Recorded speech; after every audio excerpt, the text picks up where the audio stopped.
Ben, with hindsight being perfect, what would you change over the past year in regards to the city? That's a pretty loaded question. Someone submitted that. You're so- first. You know, reflecting over the last 12 months or even the last 8 years, we know we've made some bad decisions.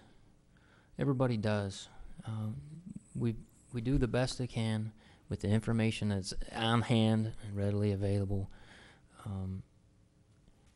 The one thing that I would probably change, and everybody knows that I was against it, was the trash issue.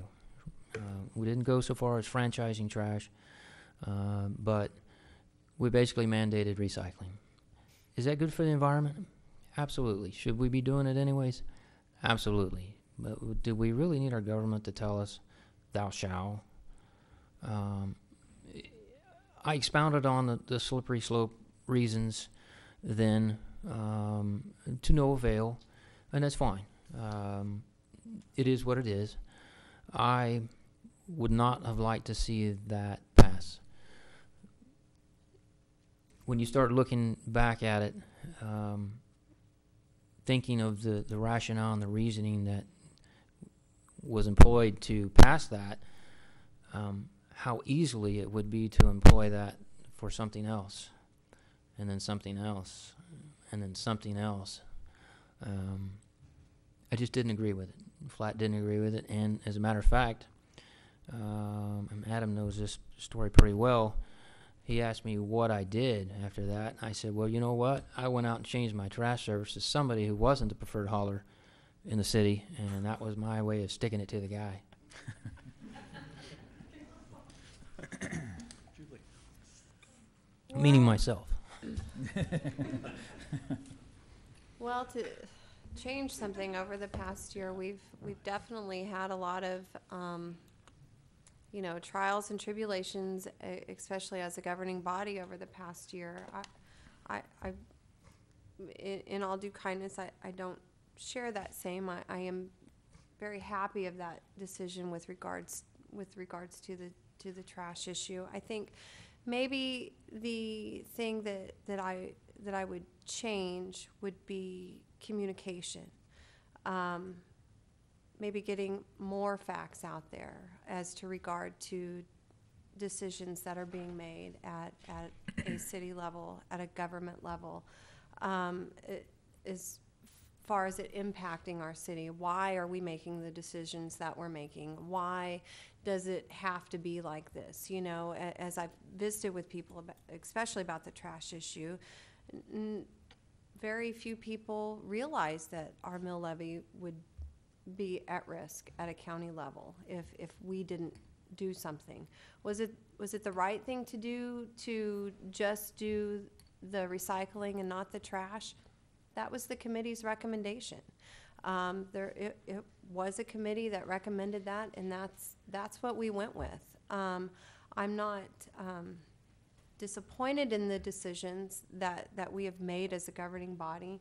I just wish to get the facts out. We could have a better broad line of communication, so these questions aren't faced and people are not as upset. What we do is not going to make everybody happy at any given point in time, but it definitely, if we have given more effort and more energy in education to the public, maybe the blows will be a little lessened to us. Thank you. Byron, you touched on the business-friendly environment a little while ago, and basically the question is, how would you create a more business-friendly environment in Andover? And if you have other comments, then we're just going down the line regarding that question. Yeah, as I stated earlier, looking at the burdens that we do put on our businesses, reevaluate them. Are they the right ones? Are they the smart ones? Yes, do they help bring beauty to our neighborhoods and communities?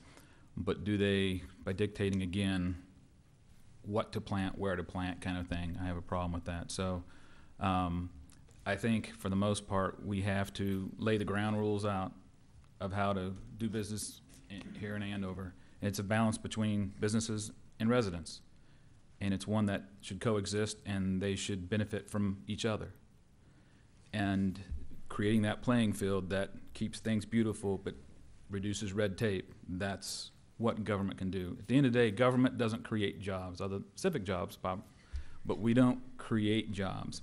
It's the hard work of businesses bringing in, investing that money, and creating those jobs. We just have to get out of their way with having those ground rules, but get out of the way and let them do what they do best within a defined set of rules.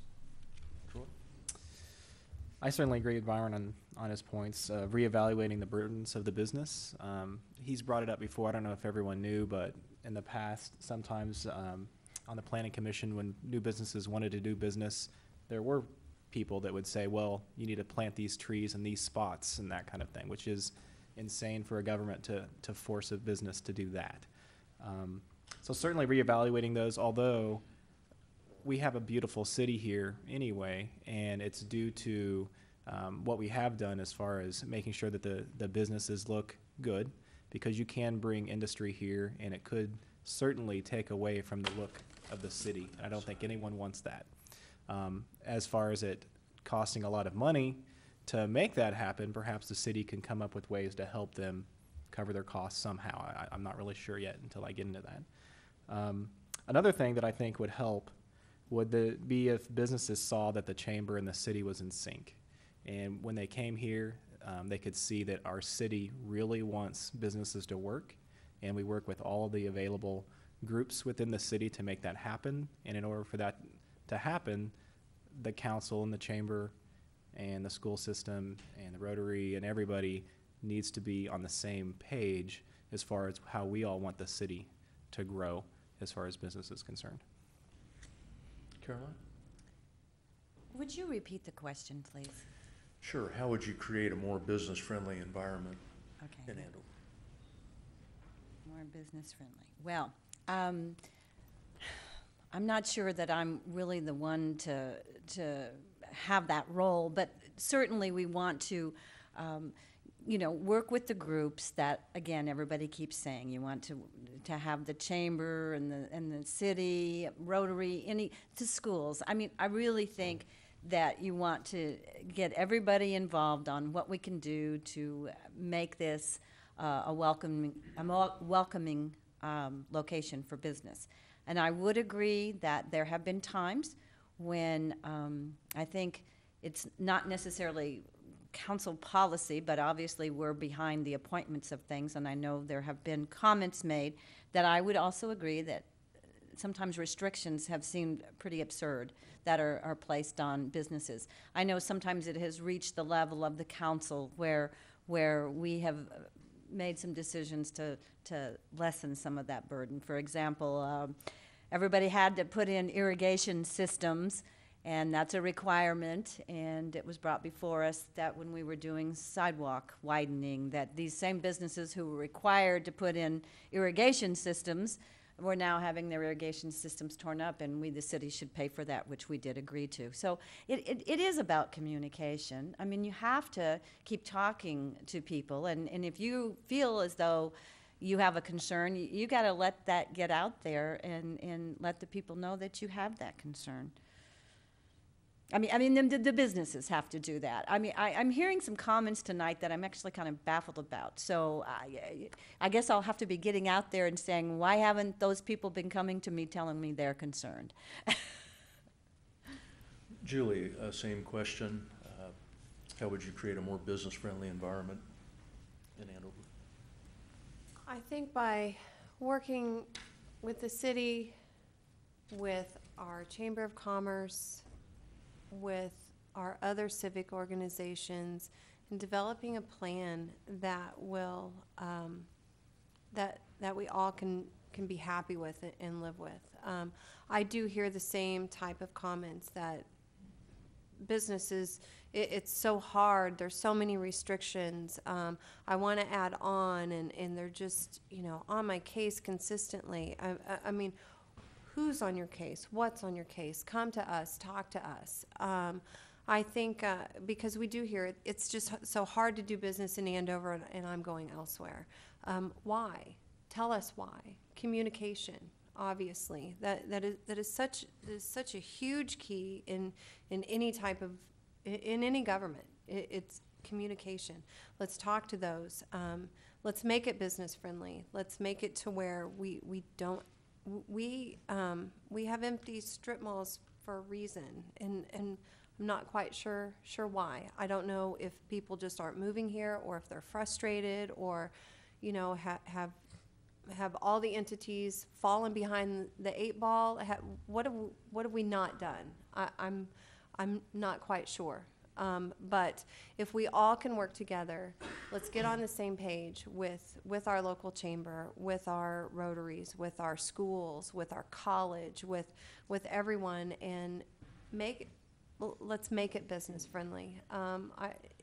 It's not an easy answer by no means, but getting on the same page is a good start. Ben? It seems to me like there's a popular misconception that Andover has excessive regulations and red tape that other communities don't have. That's only partially true. What we have are standards. Those standards were created by the people in this community, not by the businesses. Yes, we want their business, but we want it to our standards. And there is absolutely nothing wrong with that. Our site plan review committee, which is the source of the ridicule up here tonight, was put in place by former Mayor Bush to accomplish several goals. The beautification of our city, that these same people say that they all now enjoy and think is nice, and to foster that level of standard to where we want it to be. It does exactly that, and has done exactly that. Have we ticked off a few businesses? Yes, we have. Did most of them still build here anyways? Yes, they did. Because a business without standards is not a business we want in this community. That's plain and simple. And furthermore, any business that wants to do business in Andover knows, because of those higher standards, that the people are going to utilize their services. They want to be here. Some businesses welcome and enjoy it. Yes, it's costly. As a business owner in Andover, it's costly. I know that. But it's worth it.